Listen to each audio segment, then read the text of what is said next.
തിരുവനന്തപുരം ബാലരാമപുരം വഴിമുക്കിലെ ജനവാസ കേന്ദ്രത്തിൽ ആരംഭിച്ച ബാറിനെതിരെ ജനകീയ സമരസമിതി വഴിമുക്കിന്റെ നേതൃത്വത്തിൽ അനിശ്ചിതകാല സമരം സംഘടിപ്പിച്ചു. അധികാരികൾ അനധികൃത മദ്യശാലയുടെ ലൈസൻസ് പുനഃപരിശോധിക്കുക തുടങ്ങിയ ആവശ്യങ്ങൾ ഉന്നയിച്ചാണ് പ്രതിഷേധം സംഘടിപ്പിച്ചത്.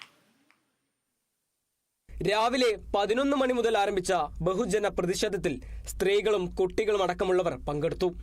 ജനവാസ മേഖലയിലെ ജനങ്ങളുടെ സമാധാന അന്തരീക്ഷം തകർക്കുന്ന മദ്യശാല അടച്ചുപൂട്ടുക, സ്കൂൾ വിദ്യാർത്ഥികളുടെ ജീവന് ഭീഷണിയാകുന്ന തരത്തിൽ പ്രവർത്തിക്കുന്ന മദ്യശാല അടച്ചുപൂട്ടുക തുടങ്ങിയ ആവശ്യങ്ങൾ ഉന്നയിച്ചുകൊണ്ടാണ് പ്രതിഷേധം സംഘടിപ്പിച്ചത്.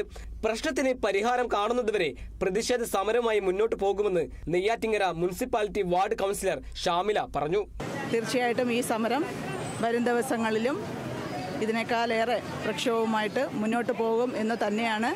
ഈ നാടിന് ഇതൊരു ന്യായമല്ലാത്ത വിധത്തിലുള്ള ഒരു ബാറാണ് ഇവിടെ തുറന്ന് പ്രവർത്തിച്ചുകൊണ്ടിരിക്കുന്നത്. തീർച്ചയായും ഇത് അടച്ചു പൂട്ടുന്നത് വരെ ഇതിൻ്റെ പ്രക്ഷോഭങ്ങളുമായിട്ട് മുന്നോട്ട് പോകും.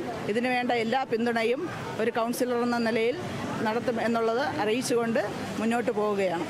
അധികൃതരെ തെറ്റിദ്ധരിപ്പിച്ചുകൊണ്ട് കൃത്യമായ മാനദണ്ഡം പാലിക്കാതെ ലൈസൻസ് തരപ്പെടുത്തിയാണ് പ്രവർത്തനമെന്നും സർക്കാർ ബാറിന് ലൈസൻസ് നൽകിയ നടപടി പരിശോധിക്കണമെന്നും സമരസമിതി ആവശ്യപ്പെട്ടു.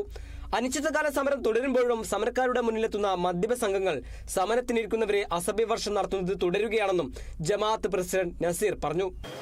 ഈ പ്രദേശം എന്ന് പറഞ്ഞാൽ മൊത്തം ജനങ്ങൾ ഈ ബാറിൻ്റെ ഭാഗം പോയിട്ട് അതിൻ്റെ ഇടതുവശമായാലും വലത് സൈഡായാലും ഈ റോഡിൻ്റെ ഈ വശമായാലും ഇപ്പോൾ നമ്മൾ നിൽക്കുന്നതും ഒരു വീടിൻ്റെ ഫ്രണ്ടിലാണ്.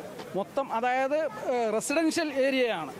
അങ്ങനെ ഉള്ള ഒരു പ്രദേശത്ത് 4 സ്റ്റാർ ക്ലാസിഫിക്കേഷനോട് കൂടി ഒരു മദ്യശാല പ്രവർത്തന അനുമതി നൽകുക എന്ന് പറയുമ്പോൾ ഈ പ്രദേശത്ത് താമസിക്കുന്നവരുടെ ജീവിക്കുവാനുള്ള അവകാശവും സ്വൈര ജീവിതവും ഖനിച്ചുകൊണ്ട് നടത്തുന്ന ഒരു ബിസിനസ്സായി മാറിയിരിക്കുകയാണ്. വൈകുന്നേരമാകുമ്പോൾ നമുക്കറിയാം മദ്യപിച്ച് വരുന്ന ആൾക്കാർ വീടുകളുടെ മുമ്പിലൊക്കെ വീണ് കിടന്നിട്ട് പ്രഹസനമാണ്. രാത്രിയിൽ വീടുകളിൽ ജോലി കഴിഞ്ഞ് വരുന്നവർ നോക്കുമ്പോൾ ആ നടയിൽ കിടക്കുന്നു. ജനകീയ സമരം ആരംഭിച്ച് 114 ദിവസം പിന്നിടുമ്പോഴും തീരുമാനമാകാത്ത സാഹചര്യത്തിലാണ് റിലേ സമരം സംഘടിപ്പിച്ചത്. Kerala vision news, Thiruvananthapuram.